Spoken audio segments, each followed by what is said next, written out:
நீங்கள் பார்த்துக் கொண்டிருப்பது உங்கள் விஜய். வாங்க வாங்க, ஏன் அங்கேயே நிக்கிறீங்க? வாங்க எல்லாரும் ஒண்ணா சாப்பிடலாம். முதல்ல நீங்க உட்காந்து சாப்பிடுங்க, அதுக்கப்புறம் நாங்க எல்லாரும் சாப்பிட்டுக்கிறோம். பரவாயில்ல, இன்னைக்கு ஹோலி இல்லையா? நாம எல்லாரும் ஒரே நேரத்துல ஒண்ணா உட்கார்ந்து சாப்பிட்டா ரொம்ப சந்தோஷமா இருக்கும். ஆமாமா, நீங்களும் வாங்க, வந்து உட்காருங்க. வாங்க போலாம் போலாம்.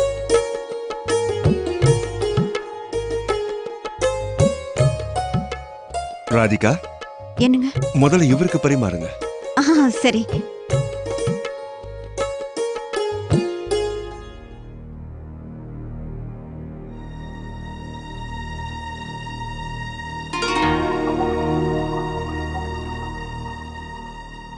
என்ன யோசிக்கிறீங்க?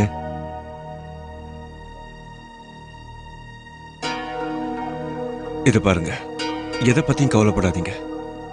கடவுள் புண்ணியத்துல எல்லாம் சரியாயிடும். அதெல்லாம் ஒண்ணு இல்ல.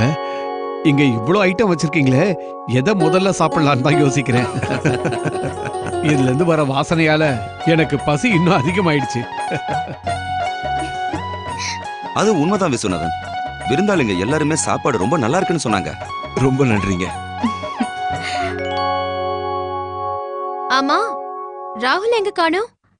நான் போய் இவனை சாப்பிட கூட்டிட்டு வரேன். வந்தனா ஒரு நிமிஷம். வேண்டாம், ராகுல் ஏற்கனவே சாப்பிட்டான். அவன் வெளியில ஃப்ரெண்ட்ஸோட இன்னும் ஜாலியா விளையாடிக்கிட்டு தான் இருக்கான். போய் எல்லாத்தையும் எடுத்துட்டு வாங்க.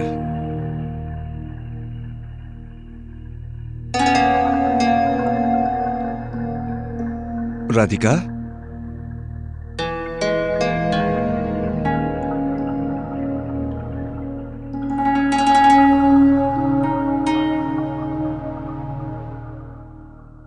ராதிகா, அம்மா, விஸ்வநாதன் என்ன சொல்றான்னு கேளு. என்னங்க? ஸ்வீட்டை எடுத்துட்டு வாங்க. உடனே எடுத்துட்டு வர சொல்றேன். தனோ, ஸ்வீட் எடுத்துட்டு வா.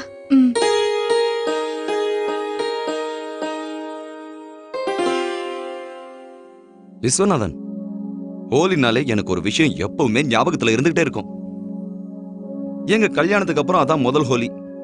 அந்த ஹோலி அன்னைக்கு என் பொண்டாட்டி என்ன செஞ்ச தெரியுமா? என் மேல கோச்சிக்கிட்டா. என்னாச்சு? அன்னைக்கு என்ன நடந்தது தெரியுமா? பண்டிகை அப்போ காலங்காத்தால கட்டிக்கிறதுக்காக ஒரு புது புடவை வாங்கி வச்சிருந்தா. அது மேல நான் கலரை தூவிட்டு அதுக்காக கோச்சிக்கிட்டா. அதுக்கப்புறம் நாங்க எல்லாரும் ஹோலி விளையாட ஆரம்பிச்சிட்டோம். இவ பூஜை பண்ணிக்கிட்டு இருந்தா. நான் இவ மேல கலரை தூவின உடனே இவ என் மேல கோவப்பட்டுட்டா. அப்போ இவளும் அர்ச்சனா மாதிரியே புது மருமக, அதனால ரொம்ப கோச்சுக்கிட்டா. என்ன பொறுத்த வரைக்கும் நான் என்ன நினைப்பேன் தெரியுமா? புருஷன் பொண்டாட்டினாலே அவங்க ரெண்டு பேருக்கும் நடுல சண்டை சச்சரவு, அதை சமாதானப்படுத்துறது, இதெல்லாம் கண்டிப்பா இருக்கணும். அப்பதான் லைஃப் சுவாரஸ்யமா இருக்கும். சண்டை சச்சரவு இல்லைன்னு வச்சுக்கங்க, உப்பு கம்மியா இருக்கிற சாம்பார் மாதிரி இருக்கும்.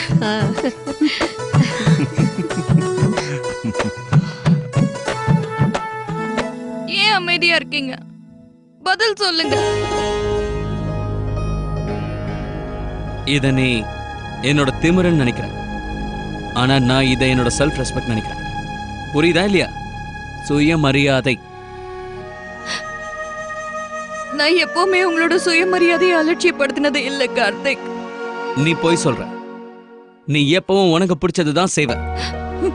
அததான் என்னால தாங்கிக்கவே முடியல. நான் அப்படி என்ன பண்ண? உனக்கு எப்ப இங்க வரணும்னு தோணுதோ அப்பெல்லாம் நீ கிளம்பி இங்க வந்துடுற. எப்ப திரும்பி அங்க வரணும்னு தோணுதோ அப்பதான் நீ அங்க வர.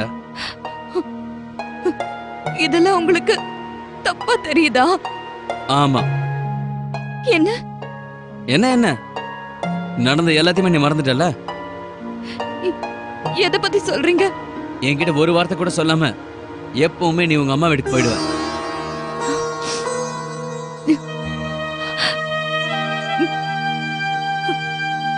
நான் எப்பெல்லாம் எங்க அம்மா வீட்டுக்கு வந்தேனோ அப்பெல்லாம் வேற வழி இல்லாம தான் வந்தேன் கார்த்திக். வந்தனாக்கும் அண்ணாக்கும் நடுவுல பெரிய சண்டை ஆயிடுச்சு. பிரச்சனை எந்த அளவுக்கு பெருசாயிடுச்சுன்னா வந்தனா இந்த வீட்டை விட்டு போகவே தயாராயிட்டா. அம்மா தான் என்ன இங்க வந்து அவளை தடுக்க சொன்னாங்க. அதனாலதான் நான் இங்க வந்தேன். அப்ப எதுக்கு நீ இத பத்திலாம் என்கிட்ட சொல்லாம இருந்த? நீங்க என்கிட்ட என்ன பிரச்சனைன்னு கேட்டீங்களா?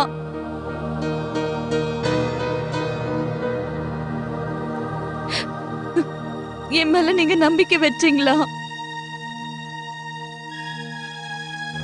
நான் ஏன் தேவையில்லாம அப்படிலாம் நடந்துப்பேன் கார்த்திக்?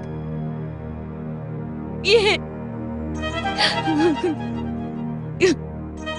ஒவ்வொரு தடவையும் எனக்கு ஏதாவது கட்டாயம் இருந்தது.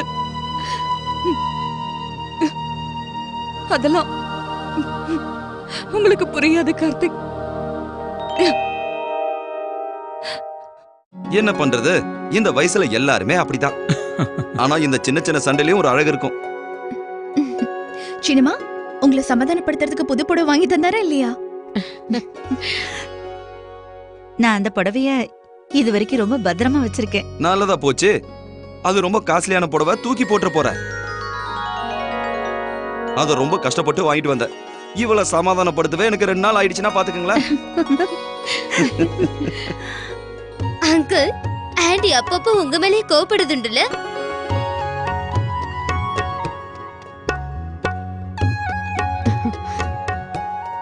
ஆமா அங்கிள், சொல்லுங்க.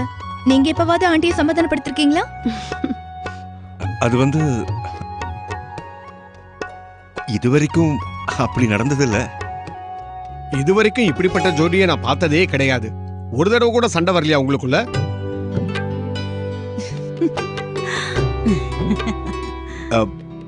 அது வந்து ஒரு சின்ன விஷயத்துக்காக ஒரே தடவை எங்க 2 பேருக்கும் சண்டை வந்திருக்கு, அவ்வளவுதான்.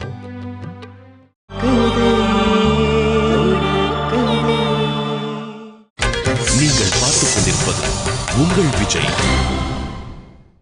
ஒரு சின்ன விஷயத்துக்காக ஒரே தடவை எங்க 2 பேருக்கும் சண்டை வந்திருக்கு, அவ்வளவுதான். அத பத்தி சொல்லுங்க அங்கிள். அப்ப கூட இவ என்கிட்ட கோச்சுக்கல, நான் தான் கோச்சுக்கிட்டேன்.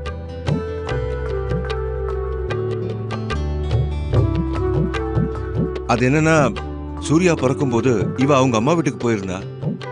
அவ 2 மாசம் இருந்ததுக்கு அப்புறம் இங்க திரும்பி வரணும்னு நினைச்சேன். ஆனா இவளை கூட்டிட்டு வர அங்க போனப்போ என் மாமியார், அவங்கள பத்தி தான் உங்க எல்லாருக்கும் தெரியும் இல்லையா, ஏதோ சடங்கு சம்பிரதாயம் சொல்லி 6 மாசம் இவளை அங்கேயே இருக்கணும்னு சொல்லிட்டாங்க. அம்மா கிட்ட சொல்லி புரிய வச்சு எப்படியாவது இவளை சீக்கிரம் கூட்டிட்டு வரணும்னு சொன்னேன். ஆனா இவ என்னடானா, அவங்க அம்மா கிட்ட ஒரு வார்த்தை கூட இத பத்தி பேசவே இல்லை. அதனால உடனே நான் கோச்சிட்டு அங்கிருந்து புறப்பட்டு வந்துட்டேன். அப்புறம் என்னாச்சு? அப்புறம் என்ன, ரொம்ப சோகமா நான் அங்க இருந்து வீட்டுக்கு வந்தேன். வந்து பார்த்தா எனக்கு முன்னாடி இவ இங்க இருக்கிறா.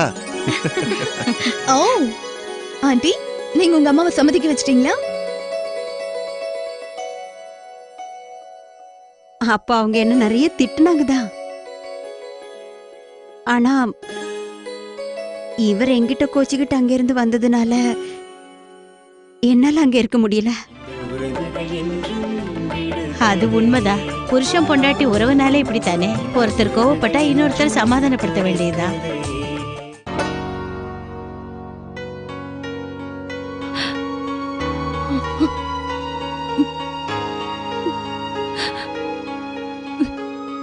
நான் அந்த வீட்டை விட்டு வந்து இங்க எவ்வளவு கஷ்டப்பட்டுக்கிட்டு இருக்கேன்னு உங்களுக்கு தெரியாது.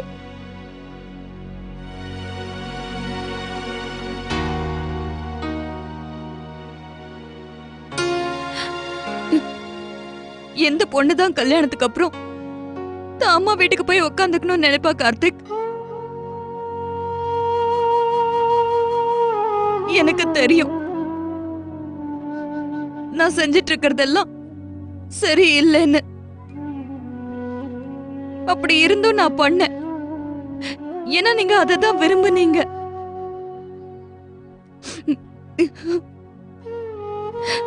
நான் உங்க பேச்ச மதிச்சு நடந்துகிட்டேன். அப்புறம் நீங்க என்ன கூப்பிட வருவீங்கன்னு நம்பிதான் நான் இங்க வந்தேன் கார்த்திக். ஆனா நீங்க கூப்பிட வரவே இல்லை. அதுக்கப்புறம் நானே முயற்சி பண்ணேன். சிவராத்திரி பூஜைக்காக நான் வந்தேன். என் குடும்பத்தோட மானத்தை காப்பாத்த, என் குடும்பத்தை சேர்ந்தவங்க யார் முன்னாலையும் தலை குனிஞ்சு நிக்க கூடாதுன்னு நான் அங்க வந்தேன். அப்புறம் மறுபடியும் நீங்க என்ன போக விட மாட்டீங்கன்னு நான் நம்பிதான் வந்தேன். அந்த முறையாவது நீங்க என்ன தடுத்திருக்கலாம் கார்த்திக்.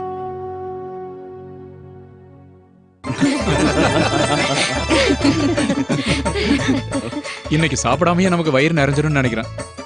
நீங்க எல்லாரும் சாப்பிடலாமே.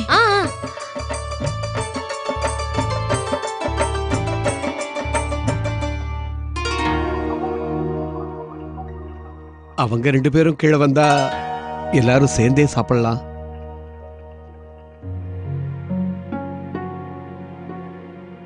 இன்னைக்காவது அவங்க பிரச்சனை முடியுமா இல்லையான்னு எனக்கு தெரியல.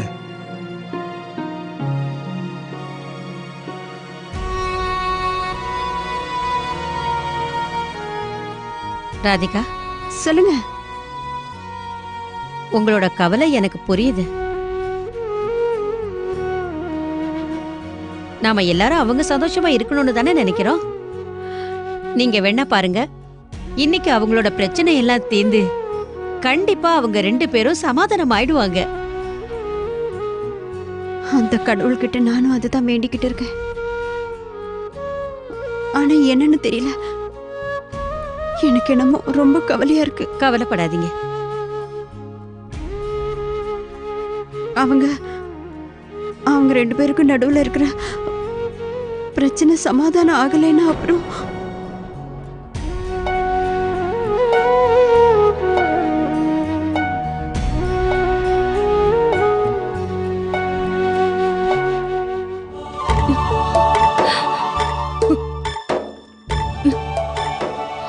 சரி, எல்லா தப்பும் என்னோடதுதான். நீ அப்படித்தானே சொல்ல வர? நான் உன்னை புரிஞ்சுக்கவே இல்லதான். நான் ஒரு கல் நெஞ்சக்காரன் தான். எனக்கு அன்பு பாசம் காட்ட தெரியாது. ஏன்னா என்னை பொறுத்த வரைக்கும் என் சுயமரியாதை தான் எனக்கு முக்கியம். உங்க எல்லாருக்கும் நான் துக்கத்தை கொடுத்துட்டேன்ல, அதுலயும் முக்கியமா உனக்கு. நீங்க என்ன புரிஞ்சுக்கல கார்த்திக். மறுபடியும் இதை தான் நீ சொல்லிட்டு இருக்க. நீங்க ஏன் இப்ப கத்துறீங்க? கத்தி பேசினா நீங்க பண்ண தப்பெல்லாம் இல்லைன்னு ஆயிடாது. நான் உங்க மேல குறை சொல்றதுக்காக இப்படி எல்லாம் பேசல.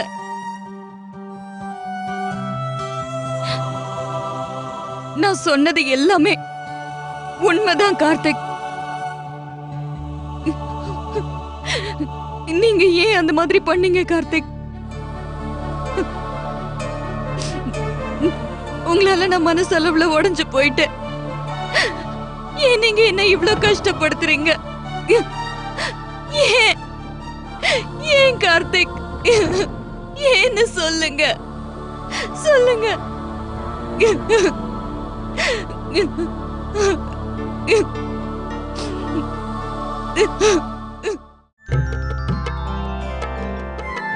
இந்தாங்க பாயசம் எடுத்துக்கோங்க.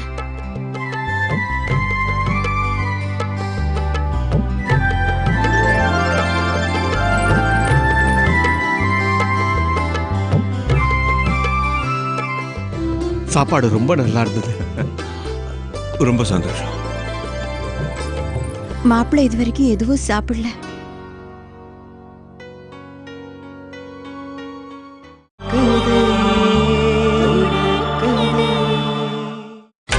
நீங்கள் பார்த்துக் கொண்டிருப்பது உங்கள் விஜய்.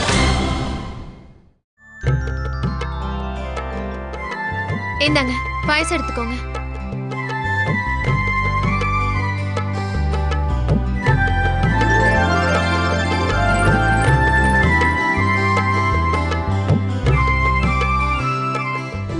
சாப்பாடு ரொம்ப நல்லா இருந்தது.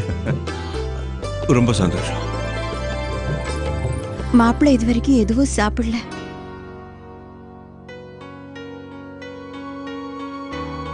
அதான் நானும் யோசிச்சுட்டு இருக்கேன்.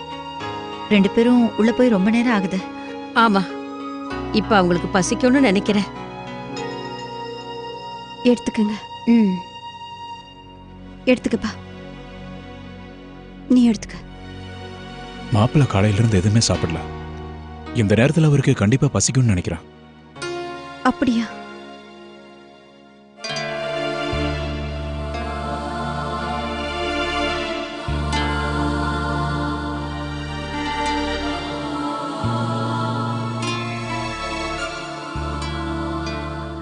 இப்போ எனக்கு என்ன தோணுதுன்னா, நாம அவங்களை கீழே கூப்பிடலாமா?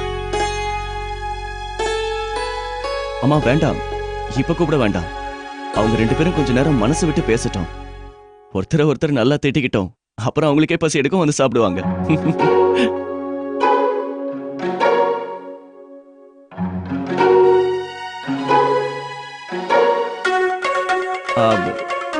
நான் வந்து சும்மா சொன்னேன். அதெல்லாம் இல்லப்பா, நீ சரியாதான் சொன்ன. அவங்க பேசி முடிக்கட்டும், அதுக்கப்புறம் 2 பேரும் வெளியே வர போறாங்க. அண்ணா, எனக்கு என்ன தோணுதுன்னா, அவங்க 2 பேரும் இன்னைக்கு கொஞ்சம் பட்னியா இருந்தா கூட பரவாயில்ல. அவங்க இன்னைக்குள்ள சமாதானமான அதுவே போதும். அவங்க இனிமே எப்பவும் சந்தோஷமா இருக்காங்க.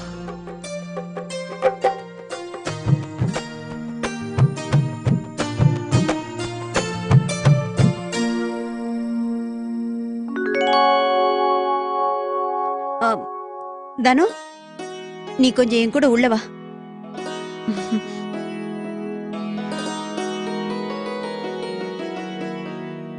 அப்பா, வெளியே எல்லாம் நல்லபடியா போயிட்டு இருக்கான்னு பார்த்துட்டு வந்துடுறேன்.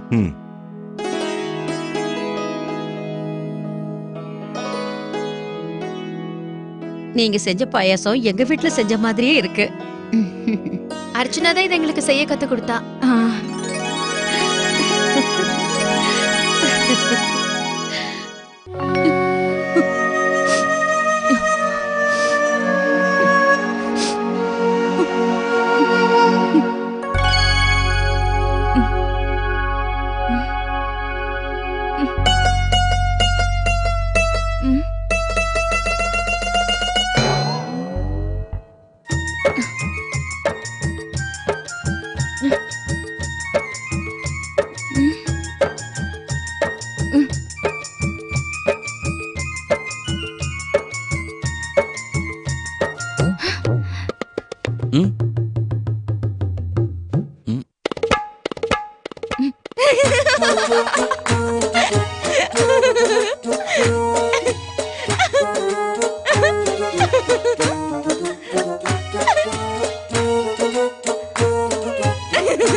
என்னாச்சு? இப்ப நீ எதுக்காக சிரிக்கிற? உனக்கு மேல கோவம் இல்லையா? இல்லையே. என்ன சொல்ற? யார்கிட்டன்னு கோவப்படுவேன்? நீங்க ஒருத்தரா இருந்தா நான் கோவப்படலாம். ஒருத்தர்? நீங்க எனக்கு 4 பேரா தெரியுறீங்க.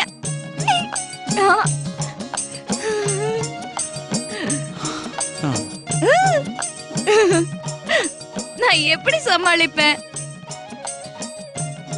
ஒருத்தரையே நல்ல சமாளிக்க முடியல. அர்ச்சனா, நீ என்ன உளறிட்டு இருக்க? அது வந்து கார்த்திக், உங்களுக்கு நிறைய முகம் இருக்கு. இப்ப பாத்தீங்கன்னா இந்த கார்த்திக் இருக்காருல்ல, என் மேல நிறைய அன்பு வச்சிருக்காரு. அப்புறம் இந்த கார்த்திக் சிடுமூஞ்சித்தனமாவே இருப்பாரு. என் பக்கம் பார்க்க கூட மாட்டாரு. அப்புறம் இந்த கார்த்திக் எப்பவும் சிரிச்சுக்கிட்டே இருப்பாரு. அப்புறம் இந்த கார்த்திக் சோகமான கார்த்திக்.